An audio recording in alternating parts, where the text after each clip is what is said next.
tupo katika kumbukizi la kifo cha Mwalimu Nyerere, lakini vile vile pia bado tuna majonzi kwa sababu yule ni mkombozi wa nchi hii akiwa pamoja na jopo lake. Tangu akigombania uhuru ndani ya miaka ya 50 mpaka 54 kubadilisha chama cha taa kutengeneza kuwa kiwe chama cha tano mwaka 54, ikajulikana kama chama cha tano ambacho ndicho chama kilichokuwa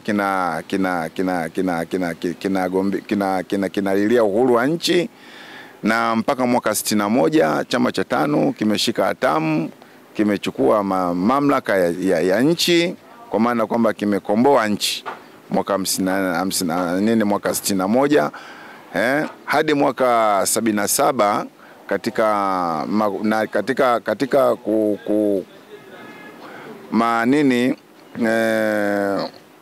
muungano wa vyama viwili kati ya Afro Shirazi Party ya Unguja ya Zanzibar pamoja na tano ya Tanganyika, wakaungana ikapatikana CCM. Sasa umeniuliza kwa nini vijana sasa hivi hawana mwamko? Niseme kwamba ni kutokufahamu, au ni changamoto za kimaisha, au teknolojia kadri inavyokuwa. Mimi siwezi kuwajibia, isipokuwa tu mimi nizungumze mimi kama mimi. Kutokana na maisha sasa hivi jinsi yalivyo.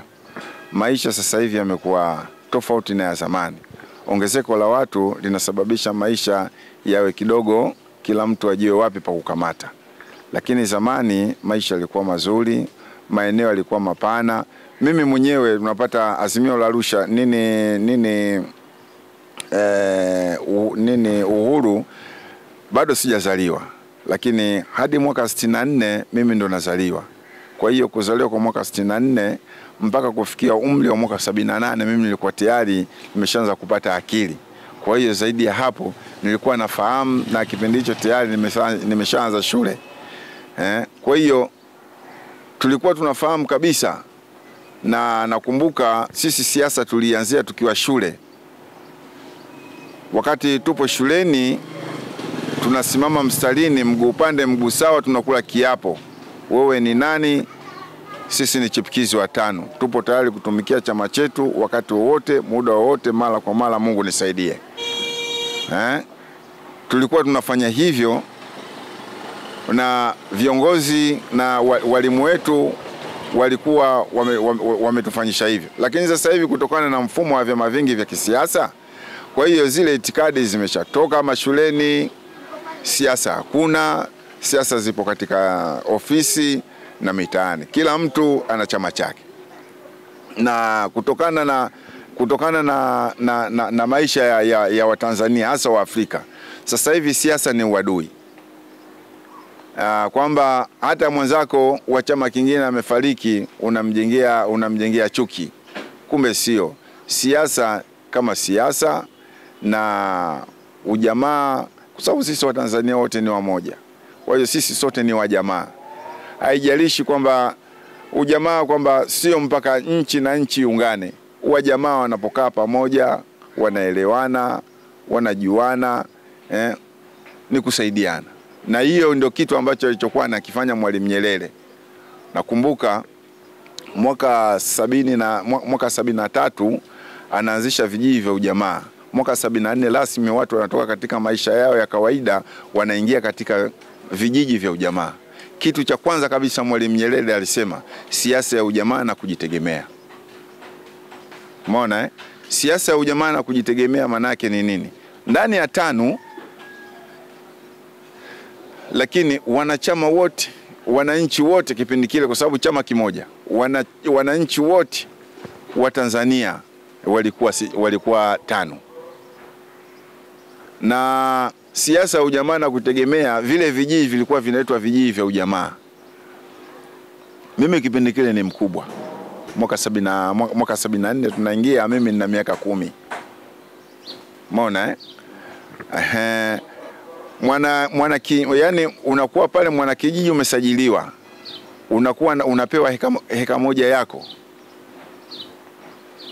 ya kwako mwenyewe, mbali na kile kiwanja ulichopewa kama eneo la ya nyumba yako, lakini unapewa kiwanja. Alafu kuna shamba lingine ni shamba la ujamaa. Shamba lingine linakuwa shamba la kijiji. Yale mazao ya kijiji yote yalikuwa kwa ajili ya maendeleo ya kijiji. Na lile shamba la ujamaa, mazao yanayopatikana mle yanawekwa ghalani. Pindi katika wanakijiji walikuwepo pale, miongoni mwao wengine hawakufanikiwa katika mavuno. Kwa hiyo yale mavuno ya ujamaa unaitwa mkutano, waliokuwepo pale wanaamini kabisa kwamba huyu kweli bwana amelima, lakini mavuno hakufanikisha. Kulikuwa na halmashauri ya kijiji ndio wana survey maeneo yale. Kwa hiyo ile halmashauri ya kijiji ikishakuwa imeridhia, inaitwa mkutano, anapewa adharani, bwana huyu bwana tunampa kama ni kilo 5, kama ni kilo 10. Kama ni mahindi, kama ni mpunga, kama ni mtama. Sisi tulikuwa tunalima mtama. Anapewa mwanakijiji. Huo ni ujamaa. Lakini sasa hivi ujamaa hakuna shekhe. Sasa hivi kuna ubepari. Kila mtu na chake. Ndio maana watu wanakuwa na mpela. Unatamani ujamaa ungerejeshwa? Mimi ningefurahi sana ujamaa urudi, lakini sidhani kama utarudi. Kwa nini? Kwanza kama wanataka kweli ujamaa urudi, basi kwanza irudishe mitaala mashuleni. Irudishe mitaala ile mashuleni, na wakubaliane na kauli ya Mwalimu Nyerere, kukosoa na kukosoana.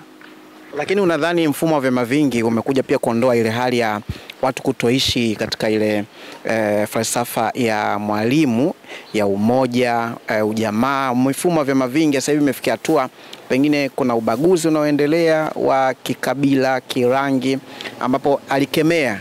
Lakini mfumo wa vyama vingi unaona kwamba sasa hivi kila mtu ana chama chake, si hivi na hivi. Zamani kulikuwa na mfumo wa chama kimoja. Unafikia hata hili la watu kubaguana sasa hivi limechangiwa na kutofuata falsafa za Mwalimu Nyerere? Umesikia bwana? Watu wanasema kwamba mtu akifa na chake hakipo. Ima kitarithiwa na kikirithiwa kitatumiwa katika matumizi tofauti na vile alivyokuwa akitumia mwenyewe. Nizungumze kwa mimi tu kama mimi. Nazungumza mimi kama mimi, upande wa kisiasa. Siasa maana yake ni demokrasia. Demokrasia yenye ukweli, kuwa na mfumo wa vyama vingi vya kisiasa. Na huu mfumo wa vyama vingi vya kisiasa haukuanzia kipindi hiki cha miaka ya 90. Tangu zamani. Lakini baada ya kufa karibuni nchi za Afrika nyingine bado zikawa zinatumia, zikaleta mfumo wa chama kimoja. Kwa hiyo sisi ambao tuliokuwa tunafahamu hilo tangu zamani tunalijua, lakini hao waliozaliwa kwenye miaka ya 70 mpaka 80 mfumo wa vyama vingi vya kisiasa hawajui. Na ndio maana Mwalimu Nyerere alipotoa ushauri baada ya kauli mbiu kutoka nchi za wenzetu za magharibi, wanataka mfumo wa vyama vingi vya kisiasa kila nchi. Tanzania tuliogopa kukubali mfumo wa vyama vingi vya kisiasa. Ni asilimia 20 tu, lakini 80 wote walikataa. Lakini kutokana na ujasiri na utashi wa Mwalimu Nyerere, yeye alikubali kufanya hivyo, na kwa kweli mimi nampongeza sana Mwalimu Nyerere pale aliposema kwamba tuweke mfumo wa vyama vingi vya kisiasa, lakini kusiwe na chama chochote kile kitachounda jeshi wala kumiliki silaha. Silaha zote zimilikiwe na serikali. Wanajeshi wamilikiwe na serikali. Umeona? Mimi nimependa sana falsafa yake, ni nzuri.